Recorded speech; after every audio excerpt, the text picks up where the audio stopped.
Hello fellas, and welcome to another brand new episode of 16-bit Gym with some brand new spanking pickups. So, first thing I got was two Xbox games. They were $150 a piece. Max Payne and Red Ninja, which looks pretty cool. I thought I already had this one, but apparently I didn't. So that's nice.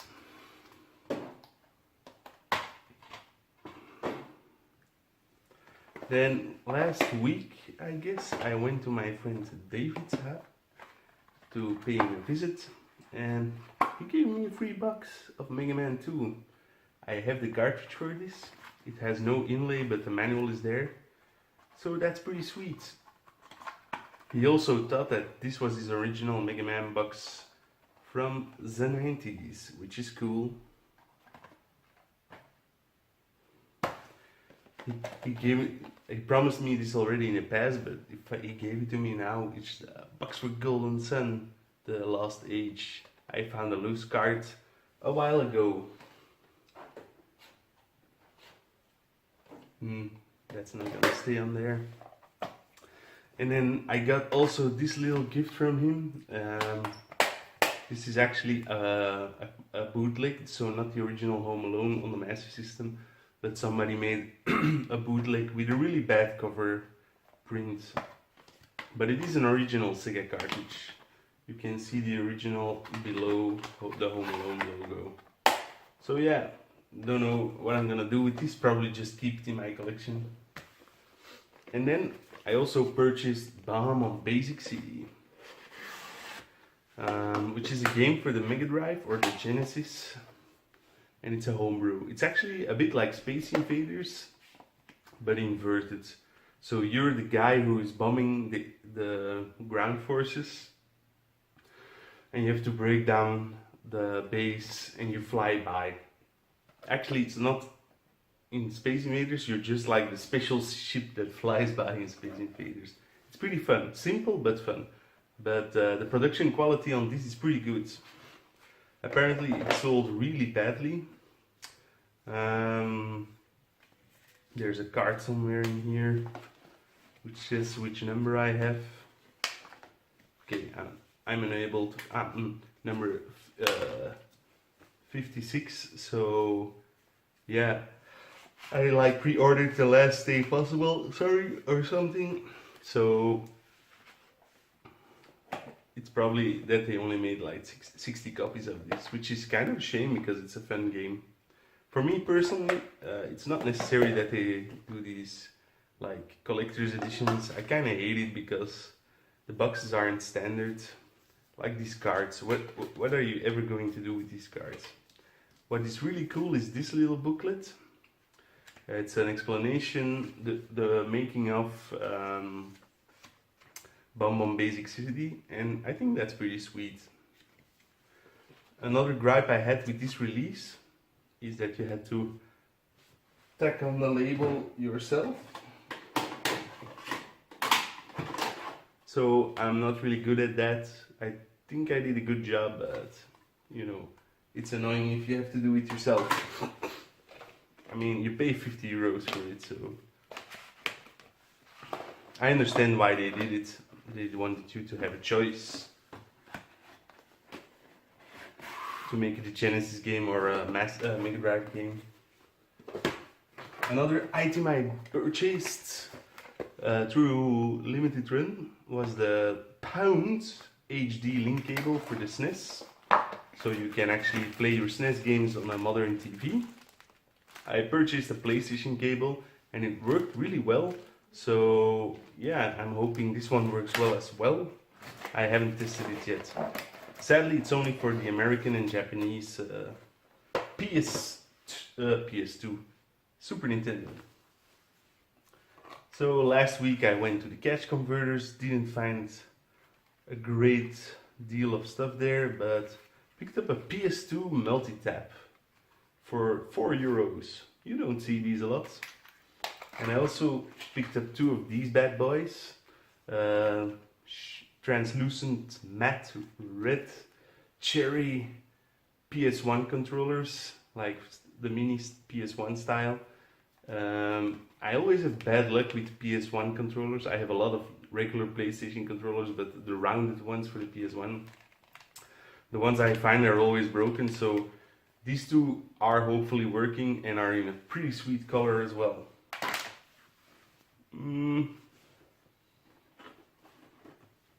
Then David had a, let's say like a, it wasn't really a retro game show this weekend, but a game show, and the programmer, sorry, oh man, I'm really tired, from Mega Cat Studios was there, and he hooked me up with 2 cheap copies of their games, Coffee Crisis and Little Medusa. Coffee Crisis was badly reviewed when it was first released. I actually liked it. It's not a great beat 'em up, but hardly everything beat 'em ups are that great. They're all kind of samey. But it's a fun beat 'em up, and I love the theme and the funky, I mean, the Coffee Crisis, the aliens visiting, and it's a cool game, lovely art. This one is like a top-down puzzler action game. Love the music in the intro story. The game itself, it's not my thing. But it's cool. It's not bad. It looks kind of like more like a NES game than a Mega Drive game. Sorry guys, man, so tired. So those were 20 a piece, which is a lot cheaper than they regularly go on the internet. I also picked up Crackout, which is yeah, a breakout clone from Konami. I didn't pay I haven't paid it yet to David, so don't know what the price will be.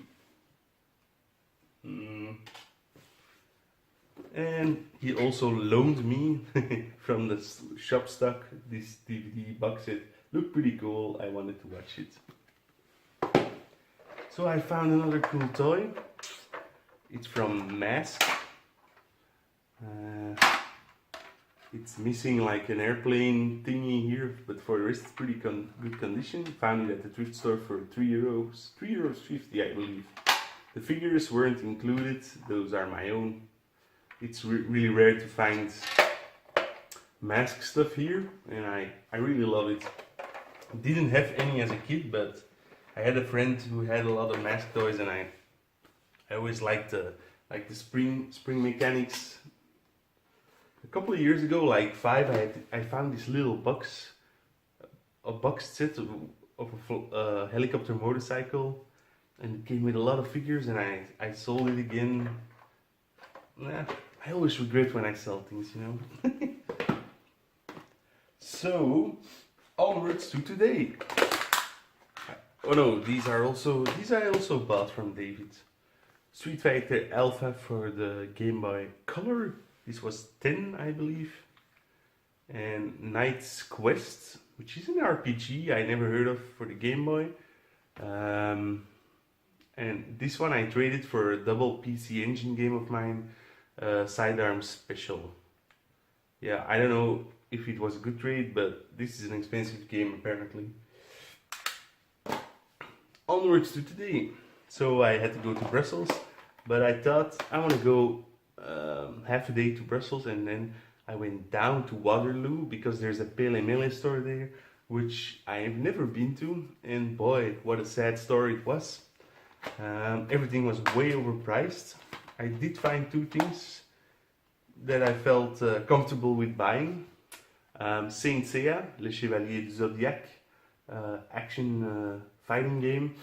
This regularly goes for 10. Every time I see it's 10, 12, and for 5 I thought, I wanted to play this one for a long time. And then another purchase from that Pele Mele was Trick Style, which looked like a cool game when it came out. Don't know if it's actually any good. It was €8, but the best feature of it was that the case, the Dreamcast case, is in perfect condition. Perfect condition. And then from a Cash Converters, a Robo Pit, a game I never really heard about, things about, but apparently it's not that bad. It's a robot fighting game. The coolest feature, and this one was 13 euros. The coolest feature is of course the commercial for In the Hunt on the back of the manual.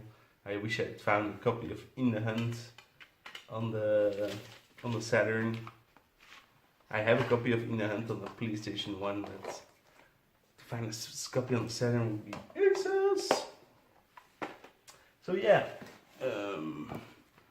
also found some comic books today, Belgian comic books, €1 a piece. This was not in Waterloo, but here in my hometown. So a couple of Smurfs comic books. These are the originals from the 60s, 70s. Smurfs, Heads and Stubborn Smurfs. Yeah. Baby Smurf. Space Smurf. These are actually pretty good comics I used to read. My sister had some as a kid.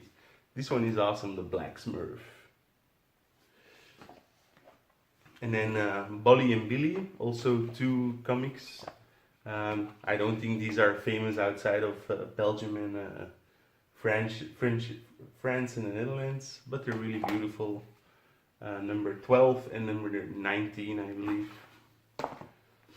And this is also a typical like Belgian-French comic book. The Mini People, it's called. And Rang Xerox is the name of this album.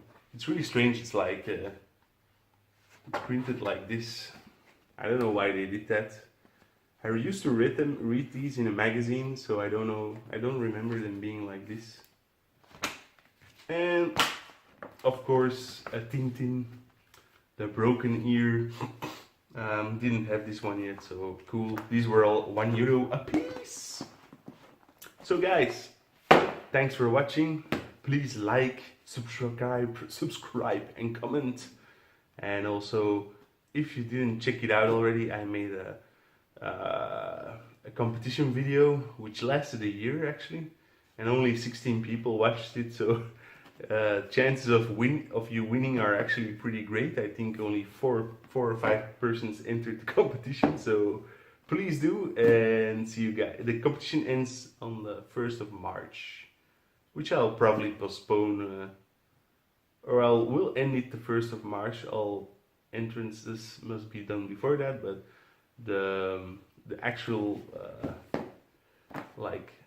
pulling a name out of hat moment will be probably later on. So hope you guys enjoyed these pickups for late February. Not yet early March, late February. I hope you guys enjoyed, and see you later. Bye.